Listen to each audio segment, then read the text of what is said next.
आमदार नरेंद्र भोंडेकरांवर 7 जेसीबींच्या सहाय्याने फुलांचा वर्षाव। भंडारा विधानसभा मतदारसंघातून निवडून आल्यानं कार्यकर्त्यांचा जल्लोष।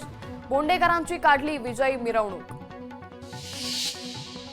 ईव्हीएम मध्ये काही घोटाळा आढळल्यास मी राजीनामा देईन, भाजपचे आमदार विक्रमसिंह पाचपुते यांचं विधान। महाविकास आघाडी अपयशाचं खापर ईव्हीएमवर फोडतंय, पाचपुतेंचा आरोप।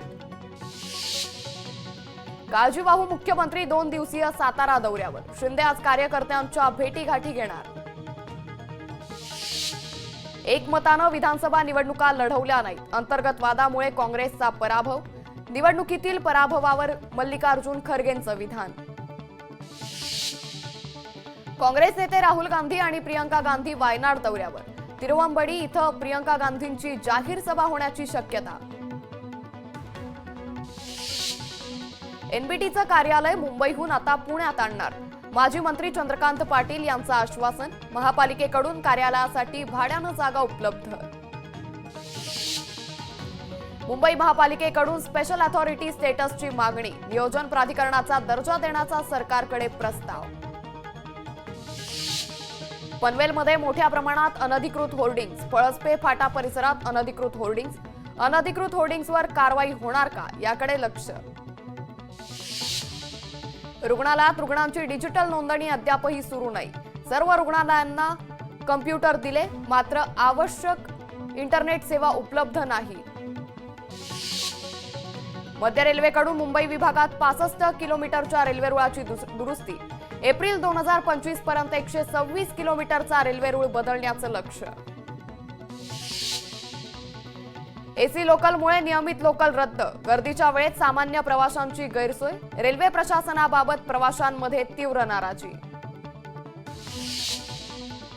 मराठी साहित्य संमेलनासाठी पुणे ते दिल्ली विशेष रेल्वेची व्यवस्था। 21 ते 23 फेब्रुवारी दरम्यान दिल्लीत साहित्य संमेलनाचं आयोजन। महापरिनिर्वाण दिनानिमित्त विशेष रेल्वे गाड्या। नागपूर ते मुंबई दरम्यान धावणार 4 विशेष रेल्वे गाड्या। कुलबर्गी ते सीएसएमटी दरम्यान 1 विशेष रेल्वे गाडी धावणार। पश्चिम रेल्वेवर आज रात्रकालीन तर मध्य रेल्वेवर रविवारी ब्लॉक। अभियांत्रिकी आणि देखभाल दुरुस्तीच्या कामासाठी घेणार ब्लॉक। नवीन वर्षात तिकीट दरवाढ न करण्याचा बेस्ट प्रशासनाचा निर्णय। बेस्टच्या 32 लाखाहून अधिक प्रवाशांना दिलासा। आर्थिक कोंडीमुळे तिकीट दर वाढ करण्याची होती शक्यता। एलएनजी बस गाड्यांसाठी एसटी महामंडळानं मागवलं कोटेशन। मुंबई आणि नाशिकमध्ये धावणार एलएनजी बस गाड्या। विमान कंपन्यांकडून black Friday sale. Black Friday sale अंतर्गत कमी दरात तिकिटांची विक्री। हिवाळी सुट्ट्यांमध्ये प्रवाशांना आकर्षित करण्यासाठी नवनवीन योजना। उत्तर पूर्व दिशेकडून वाहणाऱ्या वाऱ्यांमुळे राज्यातील तापमान घसरलं। राज्यातील अनेक शहरातील तापमान 15 अंश सेल्सिअसच्या खाली। हिंगोली कृषी उत्पन्न बाजार समितीत हळद आणि सोयाबीनचे दर स्थिर। सोयाबीनला 4000 तर हळदीला 12000चा दर। शेतकरी दरवाढीच्या प्रतीक्षेत। वाशिम जिल्ह्यात हरभरा पिकावर रोगाचा प्रादुर्भाव। कीटकनाशक फवारणी करूनही फायदा होत नसल्याचं चित्र। शेतकऱ्यांमध्ये चिंतेचं वातावरण। हिंगोलीत रब्बी हंगामात मोठ्या प्रमाणात गहू पिकाची लागवड। जिल्ह्यात 15384 हेक्टरवर गहू पिकाची लागवड। आतापर्यंत 81% पेरण्या पूर्ण। साताऱ्यातील महाबळेश्वरमध्ये तापमानाचा पारा 7 अंश सेल्सिअसवर पोहोचला। साताऱ्यासह राज्यात कडाक्याची थंडी। परिसरातील स्ट्रॉबेरी पिकांना थंडीचा फायदा।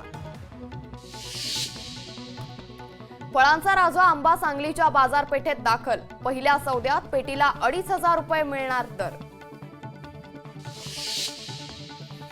देशाचा आर्थिक विकास दर 5.4% पर्यंत घसरला। जुलै ते सप्टेंबर या तिमाहीत आर्थिक विकास दरानं गाठली नीचांकी।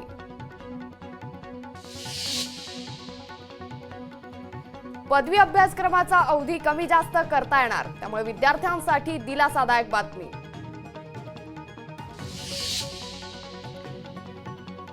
बीएमसी कडून वाहन चालकांच्या 56 जागा भरण्याचा ठराव। बीएमसी कडून पदभरती संदर्भातला प्रस्ताव सादर।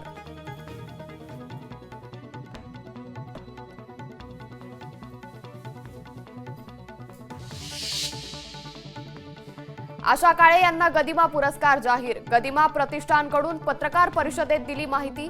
पुरस्कार प्रदान सोहळ्यात गदिमा गीतांच्या कार्यक्रमाचंही आयोजन.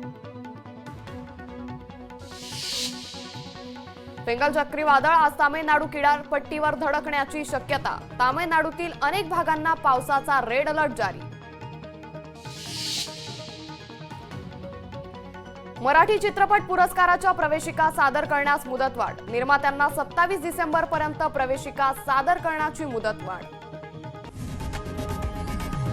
लोकशाही मराठी ऐका, पहा, जागरूक रहा.